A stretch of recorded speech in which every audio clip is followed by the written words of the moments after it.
Hello and good evening दोस्तों, बहुत बहुत स्वागत है आप सभी का मेरे इस यूट्यूब चैनल के सुबंधु में। So whenever I wear this jersey, तो it's hard to believe that कि मतलब it's hard to digest the fact that कि हम जो वर्ल्ड कप फाइनल हुआ वो हार गए। मतलब 19 नवंबर, एक बार फिर से याद आ रहा है कि इतना अच्छा चांस हमारे लिए था और फिर भी अगर आप देखो तो हम वर्ल्ड कप हार गए। मतलब जब भी कोई इंडिया का गेम होता है specially in white ball format और हम देखते हैं हमारे क्रिकेटर्स को खेलते हुए, तो वो मोमेंट याद आ जाता है। बट अगेन देखो कि 2 महीने ऑलरेडी हो चुके हैं, मतलब ऑलमोस्ट हो जाएंगे 2 महीने 9 अब जनवरी को। तो ऐसे में आगे की और एक तरह से देखना पड़ेगा। और आगे है T20 वर्ल्ड कप 2024 में। अगर आप देखो तो उसका शेड्यूल जारी हो चुका है, जो कि बहुत ही ग्रैंड तरीके से होने वाला है। 20 टीमें पार्टिसिपेट कर रही हैं। वेस्ट इंडीज़ और यूएसए में खेला जाएगा और शेड्यूल जारी हो चुका है। इंडिया वर्सेस पाकिस्तान अगर आप देखो तो 9 तारीख को है, 9 जून को न्यूयॉर्क में खेला जाएगा। तो उसकी एक तरह से तैयारी हो चुकी है और उसी के लिए अगर आप देखो तो जस्ट बिफोर अगर आप देखो T20 वर्ल्ड कप, तो उससे पहले आखिरी T20 सीरीज जो कि टीम इंडिया खेलने जा रही है और वो एक होम सीरीज होगा अगेंस्ट अफगानिस्तान। अगेन देखो एक बहुत बड़ी सीरीज है for Afghanistan, because Indian team के लिए शायद उतनी बड़ी सीरीज नहीं है। हाँ, इन टर्म्स ऑफ कि वो क्या प्रिपरेशन करना चाहते हैं, क्या किस तरह से टीम को एक तरह से बनाना चाहते हैं, वो एक आइडिया हमें मिलेगा ज़रूर। बट शायद उस सीरीज से बहुत ज़्यादा आप एक्सपेक्ट नहीं कर सकते इन टर्म्स ऑफ जो परफॉर्मेंस आएंगी, क्योंकि अफगानिस्तान बहुत ही कम चांसेस है आपको उतना बड़ा एक तरीके से फाइट दे सके। दूसरी तरफ देखो तो अफगानिस्तान के लिए बहुत ही अच्छा अपॉर्चुनिटी है, बिकॉज इंडिया के अगेंस्ट अगर आप कहें तो ज़्यादातर मोमेंट पे वो किसी आईसीसी इवेंट्स में या एशिया कप में ही खेलते हैं। बट यहाँ पे मौका मिला है अब देखो तो बायलिटरल सीरीज में खेलने का। आई थिंक 2018 में एक टेस्ट मैच भी शायद खेला था जो कि इंडिया ने जीता था। बट यहाँ पे अपॉर्चुनिटी रहेगी कि T20 श्रृंखला में वो इंडिया के अगेंस्ट खेले और एक कठिन सवाल एक तरह से पूछे टीम इंडिया को और उनके साथ फाइट दे। तो दोनों टीमें एक तरह से सिलेक्ट हो चुकी है। बट इस वीडियो में हम इंडियन टीम के बारे में बात करेंगे और जो भी एक तरीके से टीम सिलेक्शन से बड़े पॉइंटर्स आए हैं उसके बारे में बात करेंगे। तो देखिए ये जो सीरीज़ है आखिरी सीरीज़ है बिफोर आईपीएल और बिफोर T20 वर्ल्ड कप, कि just before the T20 world cup एक आईपीएल होना है। तो दैट मीन्स ज़्यादातर आप देखो तो नज़र तो आईपीएल के ऊपर ही रहेगी। हालांकि जो टीम सिलेक्शन है वो तो ऑलमोस्ट 1 महीने पहले आपको करनी पड़ेगी, स्क्वाड देना पड़ेगा। दैट मीन्स कि पूरे आईपीएल का आप इंतज़ार नहीं कर सकते। तो हल्की सी झलक जो कि इसी स्क्वाड से आपको दिख जाएगी। और जो बड़ी अपडेट ये है, जो आई थिंक काफ़ी फैंस एक तरीके से देखना चाहते थे, सुनना चाहते थे, वो ये है कि ऑलमोस्ट 14 महीने के बाद दो सबसे भारतीय बल्लेबाज आई थिंक इस जनरेशन के कहेंगे, दो सबसे बड़े सुपरस्टार रोहित शर्मा और विराट कोहली, उनकी कमबैक हो गई है T20s में और फाइनली हो गई है। बहुत ज़्यादा चर्चा चल रहा था कि हो सकता है कि टीम इंडिया जो कि मतलब मैनेजमेंट है वो मूव ऑन कर चुकी है, बीसीसीआई हो, सिलेक्टर्स हो, कि अब चाहते हैं कि यंगस्टर को अपॉर्चुनिटी दे। दैट मीन्स कि रोहित शर्मा जो कि आउट ऑफ फॉर्म थे, विराट कोहली शायद उनसे आगे निकल चुके थे, इवन उसमें KL राहुल का भी नाम शामिल था। बट अगर आप देखो तो यहाँ पे इस सीरीज में रोहित शर्मा लौट रहे हैं और साथ ही विराट कोहली भी, और रोहित शर्मा बतौर कप्तान लौट रहे हैं। आप ये इंटरेस्टिंग चीज़ है। और आई थिंक मेरा मानना है इनफैक्ट शायद यही भी एक तरह से रीज़न होगा कि शायद वो इस वक्त बतौर कप्तान ही एक तरह से कम बैक कर सकते थे। आई डोंट थिंक कि बतौर बल्लेबाज उनकी 15 में भी जगह बनती है, 11 में तो दूर की बात है। बट आई थिंक जो कुछ फोर्स्ड एक तरह से इश्यूज रहे, जैसे कि इस वक्त हार्दिक इंजर्ड है जो कि उनके एब्सेंस में कैप्टनसी कर रहे थे। इनफैक्ट सूर्य कुमार यादव जो भी एक तरह से पिछले 2 सीरीज में कप्तानी कर रहे थे वो भी इंजर्ड है, वो भी इस समय एक तरह से अवेलेबल नहीं है। मतलब कि 2022 T20 वर्ल्ड कप के बाद अगर आप देखो तो कोई मतलब पर्टिकुलर प्लेयर के ऊपर एक तरह से टीम इंडिया ने इन्वेस्ट नहीं किया था। हार्दिक टू एन एक्सटेंड आप बोल सकते हो, बट हार्दिक की इंजरी आई थिंक एक बहुत बड़ी प्रॉब्लम है और उसी के चलते अगर आप देखो तो शायद बीसीसीआई और जो सिलेक्टर्स थे वो शायद थोड़े से रोहित की तरफ एक तरह से झुक गए थे कि रोहित शर्मा ने 2023 वर्ल्ड कप में जो 50 ओवर का हुआ था वहाँ पे अच्छी कैप्टनसी की थी, अच्छी बैटिंग भी की थी। तो उनको एक तरह से एक और टूर्नामेंट देते हैं और लेट्स सी को क्या करते हैं। उनकी जो करंट फॉर्म है आई थिंक ओडीआई और टेस्ट फॉर्मेट में, स्पेशली इन ओडीआई फॉर्मेट में उसको कंसिडर किया गया है। लेकिन अगर आप T20 की बात करें तो शायद वहाँ पर उन्होंने निराश ही किया था और बहुत मुश्किल नज़र आ रहा था कि वो कम कर पाए। बट ये चीज़ हो चुका है। और आई थिंक ये भी सवाल था कि क्या रोहित के साथ विराट की कमबैक होगी, because Virat Kohli out of form के वजह से बाहर नहीं हुए थे। आई थिंक टीम मैनेजमेंट या जो सिलेक्टर्स है वो चाहते थे कि यंगस्टर को देखा जाए, उसी वजह से आप देखो तो उन लोगों ने विराट, रोहित, केएल राहुल इन सबको एक तरह से साइडलाइन किया हुआ था। बट द मोमेंट आपको वर्ल्ड कप में खिलाने की बात आई तो विराट की भी कमबैक हो चुकी है। और आई थिंक यही था कि अगर रोहित को आपने कमबैक कराया है फिर विराट का भी एक तरह से बनता ही है, और मेरे हिसाब से केएल राहुल का भी बनता था। बट क्योंकि टॉप ऑर्डर में अभी उतनी एक तरह से वैकेंसी नहीं है, क्योंकि ऑलरेडी अगर आप देखो तो शुभमन गिल, यशस्वी जायसवाल, ऋतुराज गायकवाड़ जो कि अभी इंजर्ड है, ये सब वहाँ पे है, तो ऐसे में ऊपर जगह नहीं बन रही है।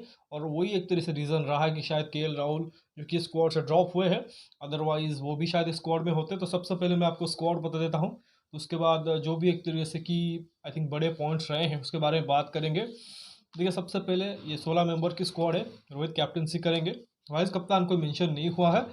इसके अलावा शुभमन गिल है, यशस्वी जायसवाल है, विराट है, फिर तिलक वर्मा और रिंकू सिंह दो लेफ्ट हैंडेड बैट्समैन, फिर दो विकेट कीपर है, जितेश शर्मा और संजू सैमसन। अब संजू सैमसन एक सरप्राइज एंट्री है यहाँ पे, थोड़ी देर में उसके बारे में बताऊंगा। बाकी अक्षर पटेल है, वाशिंगटन सुंदर, फिर दो रिस्ट स्पिनर कुलदीप और बिश्नोई, और सिर्फ तीन पेसर के साथ गए हैं अर्शदीप, आवेश और मुकेश। हाँ, एक और प्लेयर मैं छोड़ रहा हूँ, वही शिवम दुबे, शायद हार्दिक की रिप्लेसमेंट है। तो ये एक तरह से 16 मेंबर की स्क्वाड है। अब इसमें देखो जो बड़े पॉइंटर्स ऑब्वियसली मैंने कहे कि जो पिछला बड़ा टी20 वर्ल्ड कप हुआ था 2022 में, जहाँ पे टीम इंडिया सेमीफाइनल में 10 विकेट से हार गई थी इंग्लैंड से, वहाँ से रोहित और विराट की वापसी हो गई है। वो कंटिन्यू कर रहे थे अदर दो फॉर्मेट में, बट इनको टी20 में लिया गया है। और साथ ही अगर आप देखो तो केएल राहुल, उनको यहाँ पे कंसिडर नहीं किया है। और इनफैक्ट और भी जो आई थिंक प्लेयर थे उस टी20 वर्ल्ड कप के दौरान, आई थिंक भुवनेश्वर कुमार, वो एकदम से साइडलाइन हो चुके हैं, अब शायद स्कीम ऑफ थिंग्स में नहीं है। अश्विन को बाद में लाके उन्होंने ओडीआई वर्ल्ड कप भी खिलाया, बट अब नहीं लगता कि टी20 उनको सेलेक्ट करेंगे। यूजी चहल भी अगर आप देखो तो पिछला टी20 वर्ल्ड कप तो एक तरह से ट्रैवल किया था बट खेले नहीं थे, बट यहाँ पे भी उनका नाम नहीं है। तो आई थिंक ये कुछ नाम ऐसा लग रहा है कि जैसे टीम इंडिया इनसे मूव ऑन कर चुकी है। बट आई थिंक पास में जिस तरह से सिलेक्शन रहे हैं, जैसे अश्विन को कमबैक लगातार किया जाता है, तो ऐसे में कुछ भी भरोसा नहीं है टीम मैनेजमेंट का। खैर, ये तो एक तरीके से एक पॉइंटर हुआ। बाकी आई थिंक कुछ सरप्राइज भी रहे, जैसे ईशान किशन स्क्वाड में नहीं है। अब ईशान किशन जो कि लगातार एक तरीके से कहेंगे कि फर्स्ट चॉइस विकेट कीपर बने हुए थे सिंस दैट 2022 वर्ल्ड कप, तो अब ऊपर से ऋषभ की भी इंजरी हो गई, और उसके बाद देखो कि केएल राहुल भी एक तरह साइड लाइन थे, तो ईशान किशन को फर्स्ट चॉइस एक तरह से विकेट कीपर देखा जा रहा था और टॉप ऑर्डर में, बट यहाँ पे उनका नाम नहीं है। और आई थिंक वो एक रीज़न हो सकता है कि क्योंकि एक तो उनके टॉप पे जगह बन नहीं रही है, बिकॉज रोहित और विराट के आने से वो एक और तीन का स्लॉट हो जाता है।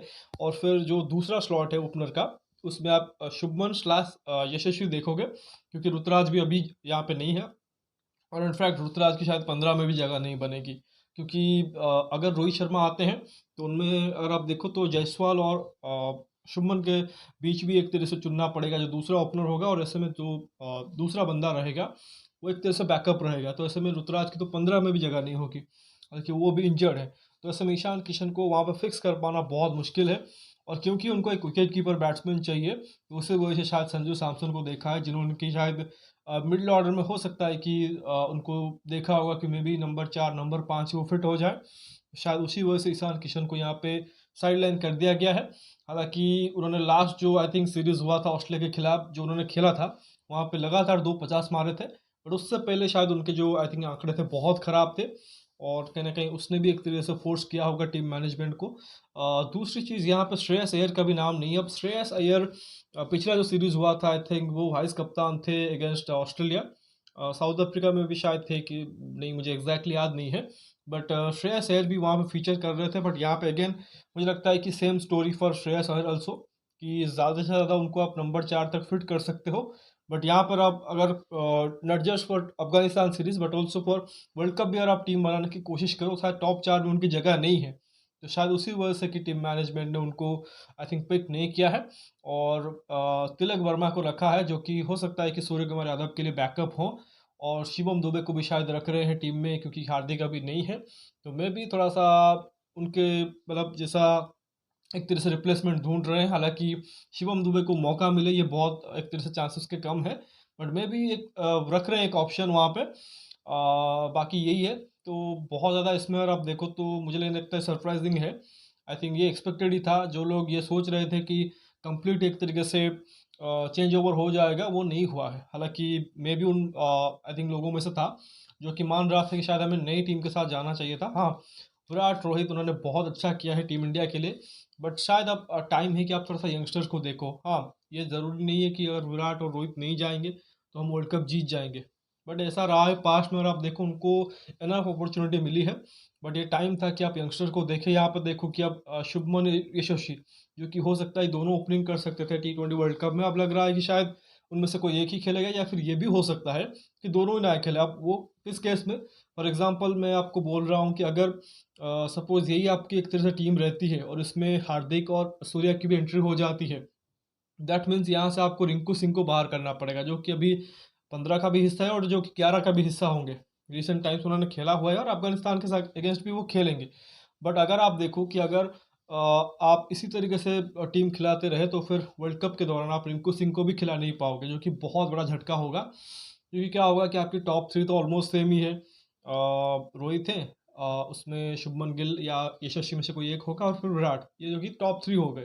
फिर नंबर 4 पे आप सूर्य कुमार यादव को खिलाओगे, जो कि वर्ल्ड कप के टाइम फिट हो जाएंगे, और नंबर 5 पे आपका एक स्लॉट रहेगा जो कि विकेट कीपर बैट्समैन का होगा, और फिर नंबर 6 पे आप हार्दिक पांड्या को खिलाओगे। तो दैट मीन्स रिंकू को बाहर बैठना पड़ेगा, जो कि आइडियल नहीं है। और ऐसे में अगर आप उनको प्लेस करना चाहो आपकी प्लेइंग 11 में, फिर आपको ये करना पड़ेगा कि जायसवाल और गिल दोनों को एक तरह से आप बेंच में रखें, और विराट और रोहित से ही ओपन कराए।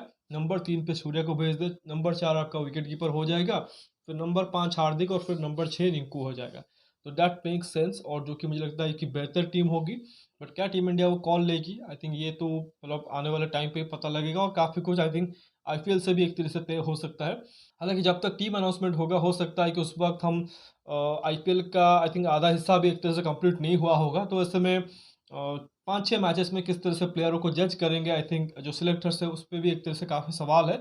बट फिलहाल अगर आप देखो, अगर मैं कोशिश करूँ कि ये जो टीम सिलेक्ट हुई है, यहाँ से हम अगर प्लेइंग 11 बनाने की कोशिश करें, तो शायद वो तो आइडियल प्लेइंग 11 नहीं होगा टी20 वर्ल्ड कप के लिए। बट फिर भी अगर आप देखो तो यहाँ पे देखो तो रोहित ओपनर हो जाएंगे। मेरी जो प्रेफरेंस रहेगी, मैं चाहूँगा यशस्वी जायसवाल जो कि ओपन करे, क्योंकि वो थोड़ा सा फायर पावर ऐड करते हैं एट द टॉप, और आपको वो अप्रोच चाहिए। शुभमन गिल वही टाइपिकल इनिंग्स जिस तरह से वो खेलते हैं, आई थिंक शुभमन, विराट ये सिमिलर काइंड ऑफ बैट्समैन हो जाएंगे। You need that, I think जो टॉप ऑफ द ऑर्डर थोड़ा सा जो कि अटैकिंग बैटिंग करे। तो मुझे लगता है कि यशस्वी के पास वो एक तरह से काबिलियत है, प्लस एक लेफ्ट हैंडर है, तो उनको आपको खिलाना चाहिए। अगर ईशान किशन होते एज विकेट कीपर बैट्समैन, में भी ये कोशिश कर सकता था टीम मैनेजमेंट कि उनसे ओपन करा दे और विकेट कीपिंग भी वही कर ले, तो ऐसे में वहाँ पे आप रिंकू सिंह का एक तरह से स्लॉट जो कि बचा सकते थे।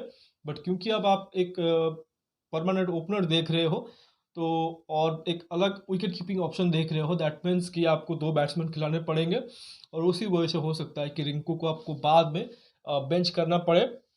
हालांकि वो तो खैर वर्ल्ड कप में वो चेंज जो कि हो सकता है कि आप रोहित और विराट से ओपनिंग करा दो, जो कि एक तरह से बेस्ट वे होगा कि दोनों को आप यूटिलाइज कर लो। और साथ ही आपकी जो प्रॉब्लम है कि रिंकू, हार्दिक, सूर्य को एक तरह से एक साथ आप फिट इन करना चाहते हो, तो वो भी कर सकते हो। तो मुझे लगता है कि वो चीज़ बेहतर होगा। बट फिलहाल के लिए अगर आप देखो तो गिल और जायसवाल में से किसी एक को पिक करना पड़ेगा। For me I think I will pick Jaiswal. Then number 3 तो विराट ही होंगे। नंबर 4 पे यहाँ पे तिलक वर्मा हो सकता है खेले, क्योंकि सूर्य कुमार यादव नहीं है, तो फिर आपको तिलक वर्मा को यहाँ पे देखना पड़ेगा, या फिर शिवम दुबे को अगर आप देखना चाहते हो वाकई। बट आई डोंट थिंक कि वो शिवम दुबे को खिलाएंगे, तिलक वर्मा को ही शायद खिलाएंगे। बट एक चीज़ मैं चाहूँगा रोहित शर्मा से कि जिस किसी को भी वो खिला रहे हैं, आइदर वो तिलक वर्मा हो या फिर शिवम दुबे, उनसे बॉल ज़रूर करवाए, क्योंकि अफगानिस्तान टीम सामने है, ये कोई ऑस्ट्रेलियन या साउथ अफ्रीकन टीम नहीं है। अफगानिस्तान टीम के सामने अगर आप ट्राई नहीं करोगे, फिर आप वो जो बैकअप ढूंढ रहे हो हार्दिक का कि टॉप 6 में कोई चाहिए जो कि थोड़ी सी बॉलिंग कर दे, एटलीस्ट 2 ओवर दे सके या 1 ओवर दे सके, तो फिर हमको गेंदबाजी करानी पड़ेगी।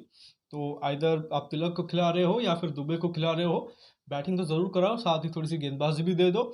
नंबर 5 का जो विकेट कीपर वाला स्लॉट होगा, मुझे लगता है कि जितेश शर्मा फ्रंट रनर है, बिकॉज वो नेचुरली उस रोल में खेलते हैं एज फिनिशर। संजू सैमसन जो कि नॉर्मली जो टी20 फॉर्मेट है वहाँ पे फ्रेंचाइजी क्रिकेट में टॉप ऑफ द ऑर्डर खेलते हैं, वहाँ पे अच्छा करते हैं। अगर आप उनको नंबर 5 पे खिलाते हो, स्लाइटली वो थोड़ा सा अलग पोजीशन पे हो जाएगा, बट स्टिल बिलीव कि वो मैनेज कर लेंगे। हो सकता है कि वो संजू सैमसन के साथ ही स्टार्ट करें, but I think front runner जो कि वो जितेश शर्मा होने चाहिए। बिकॉज अभी रिसेंटली वो खेले भी थे। और आखिर में फिर जो नंबर 6 का स्लॉट रहेगा जो बैटिंग ऑर्डर में, आई थिंक अभी तो रिंकू सिंह ही खेलेंगे। 7 नंबर 2 ऑप्शन है, अक्षर स्लैश सुंदर। अब डिसाइड ये करना होगा कि लेफ्ट आर्म स्पिन के साथ जाते हैं या फिर वॉशिंगटन सुंदर के साथ जाते हैं। आई थिंक अक्षर का चॉइस बेहतर रहेगा, एज अ पैकेज वो बेहतर है। फिर नंबर 8 पे अगर आप देखो तो हो सकता है कि वो सुंदर को भी खिला दे, क्योंकि थोड़ा सा बैटिंग डेप्थ को बढ़ाने के लिए, बट वहाँ पे आपकी बॉलिंग जो कि वो थोड़ी सी हल्की हो जाएगी। तो उसी वजह से मुझे लगता है कि अगर वो कुलदीप या विष्णु में से किसी एक को खिलाते हैं तो बेहतर होगा। इनफैक्ट दोनों को भी खिलाते हैं तब भी एक तरह से काम चलेगा। और फिर आपके पास 3 पेसर है, तो अगर आप एक ही स्पिनर के साथ जाते हो फिर तीनों पेसर को आपको खिलाना पड़ेगा, अर्शदीप, मुकेश और आवेश। और अगर आप 2 स्पिनर के साथ गए तो मोस्ट लाइकली अर्शदीप और मुकेश खेलेंगे, आवेश को बाहर बैठना पड़ेगा। तो आई थिंक ये कुछ पॉसिबल कम्बिनेशन हो सकती है। और अभी जस्ट जैसा ही कह रहा था कि अगर अक्षर के साथ सुंदर भी खेलते हैं, दैट मीन्स कि अक्षर हो गए 7, सुंदर हो गए 8, फिर एक स्पिनर और विष्णु और कुलदीप में से कोई एक, और फिर 2 पेसर, वो भी एक तरह से कॉम्बिनेशन आप ट्राई कर सकते हो। बट क्योंकि जो मैचेस हैं, आई थिंक जो 3 मैचेस हैं, एक मोहाली, इंदौर और बेंगलुरु, आई थिंक तीनों ही जो वेन्यूज़ हैं वो I think high scoring venues हैं, छोटे ग्राउंड से, उसमें से आई थिंक चिन्ना स्वामी और इंदौर का। तो मुश्किल ही है कि वो 3-3 ऑप्शन के साथ जाए, मतलब स्पिन ऑप्शन के साथ। तो लेट्स सी क्या करते हैं। बाकी जैसा ही कहा, इसमें से काफ़ी और भी खिलाड़ी जो कि वो मिस आउट कर रहे हैं। 3 जिनमें से अगर आप देखो तो इंजरी के वजह से बाहर है, हार्दिक हो, सूर्या हो या ऋतुराज हो। बाकी जैसा ही कहा कि श्रेयस, ईशान, केएल राहुल, इनके ऊपर ज़रूर डिबेट होगा। यहाँ पे एक और सरप्राइज है, वो है रविंद्र जडेजा की एब्सेंस। अब रविंद्र जडेजा यहाँ पे क्यों नहीं है, या उनको रेस्ट दिया गया है या फिर वो ड्रॉप है, पता नहीं है। क्योंकि रविंद्र जडेजा ने रिसेंटली बहुत ज़्यादा कुछ खेला भी नहीं है। साउथ अफ्रीका के अगेंस्ट खेले ज़रूर थे, आई थिंक एक उसमें से वॉश आउट हो गया था मैच। फिर जो टेस्ट मैच भी हुआ, आई थिंक पहले मैच में खेले नहीं थे इंजरी की वजह से। हो सकता है कि उनको वर्कलोड मैनेजमेंट किया जा रहा हो, क्योंकि आगे 5 मैच की श्रृंखला है इंग्लैंड के अगेंस्ट, जो टेस्ट मैच की घर पे। या फिर शायद सिलेक्टर उनसे मूव ऑन कर चुके हैं और अक्षर पटेल को देख रहे हैं। अब इस पर भी क्लैरिटी तभी आएगी जब एक तरह से वर्ल्ड T20 की टीम अनाउंसमेंट होगी। बाकी बॉलिंग में देखो तो काफ़ी सारे पेस गेंदबाजी ऑप्शन भी थे, बट एक नाम मुझे सरप्राइजिंग लग रहा है, वो दीपक चहर का। क्योंकि पिछले सीरीज में जो आई थिंक ऑस्ट्रेलिया और साउथ अफ्रीका के अगेंस्ट हुआ था, वहाँ पे उनका नाम था। वो तो आई थिंक कुछ पर्सनल प्रॉब्लम की वजह से वो गए नहीं थे टूर पे, अदरवाइज उनका नाम ज़रूर वहाँ पे था। और वो एक ऐसे प्लेयर है जो कि मुझे लगता है कि अगर आप उनको पिक करते, शिवम दुबे की जगह पर उनको पिक करते, मुझे लगता है कि राइट चॉइस होता। क्योंकि शिवम दुबे ऐसे प्लेयर हैं, आई थिंक जो मुझे लगता है कि सिर्फ नंबर 4-5 पे अगर आपको स्पिनर को एक तरह से बड़े शॉट खेलने हैं, वहाँ पे उनको एक तरह से अटैक करना है, फिर वो उसी रोल में एक तरह से आ सकते हैं। आई डोंट थिंक कि बहुत अच्छे फिनिशर एक तरह से हो सकते हैं डेथ ओवर्स में अगेंस्ट क्वालिटी पेस अटैक। और साथ ही उनकी बॉलिंग पे शायद उतना भरोसा नहीं कर पाओ, बट अगर दीपक चहर होते वो एक अच्छा ऑप्शन है विद द बॉल। नई बॉल के साथ विकेट लेते हैं, बाद में अगर आप देखो तो उन्होंने जो डेथ बॉलिंग के उस पर एक तरह से काम किया है। तो हो सकता है इजीली आपको 3-4 ओवर दे देते हैं, और साथ ही नीचे जाके थोड़ी सी हिटिंग भी कर सकते हैं। नंबर 7-8 पे आपको वही चाहिए जो कि 10 बॉल पे 15 मार दे, 10 बॉल पे 20 मार दे, जो कि वो बड़े आराम से कर सकते हैं। तो मुझे लगता है कि मतलब एज ए होल अगर आप देखो तो दीपक चहर बड़े एक तरह से मुझे लगता है कि फिट होते हैं इस प्लेइंग 11 में और इस स्क्वाड में, rather Shivam Dubey. But I think उनको कंसिडर नहीं किया गया है। इनफैक्ट सिर्फ 3 ही फ्रंट लाइन पेसर का एक तरह से उन्होंने सिलेक्शन किया है, जो कि थोड़ा सा सरप्राइजिंग था। बट अगेन देखो, टाइम एंड अगेन ये जो पिक्स होते हैं टीम की, जो स्पोर्ट BCCI या सिलेक्शन कमेटी जो पिक करती है, उसमें से मतलब लॉजिक ढूंढना बहुत ही मुश्किल होता है। तो मतलब बहुत ज़्यादा कुछ एक्सपेक्ट कर नहीं सकते थे। बट यही है कि आई थिंक ये सीरीज अब बहुत बड़ी हो गई है, क्योंकि इसमें रोहित और विराट की वापसी हो चुकी है। और कहीं ना कहीं सारे के सारे फैंस उन्हीं को एक तरह से इंतज़ार कर रहे होंगे कि वो किस तरह से T20 में अप्रोच करते हैं, बिकॉज एक और T20 वर्ल्ड कप सामने है। तो लेट्स सी, 11 तारीख से 17 तारीख तक 3 मैच होंगे, 11, 14 और 17 को। तो होपफुली एक तरह से अफगानिस्तान टीम जो कि वो अच्छी खासी फाइट देगी, और टीम इंडिया जो कि अपनी जो तैयारी है T20 वर्ल्ड कप के लिए वो एक तरह से बेहतर करेगी। तो लेट्स सी की सीरीज़ में क्या होता है। बाकी फिलहाल इस वीडियो में बस इतना ही। आशा करता हूँ कि वीडियो ज़रूर आपको पसंद आएगा। वीडियो को लाइक करना मत भूलिए, साथ ही चैनल को शेयर ज़रूर कर दीजिए और सब्सक्राइब भी करिए, दोस्तों तक इसे पहुँचाइए। कमेंट सेक्शन में अपना फीडबैक दे सकते हो, और आपकी क्या राय है इस टीम को लेके और रोहित विराट की वापसी को लेके, उसके बारे में ज़रूर बताइए। बाकी मिलते हैं अगले वीडियो में, तब तक के लिए धन्यवाद। और साथ ही आप नोटिफिकेशन की घंटी भी दबा लो, ताकि हर एक वीडियो की अपडेट आपको टाइम पे मिलती रहे। तो बहुत बहुत धन्यवाद। जय हिंद।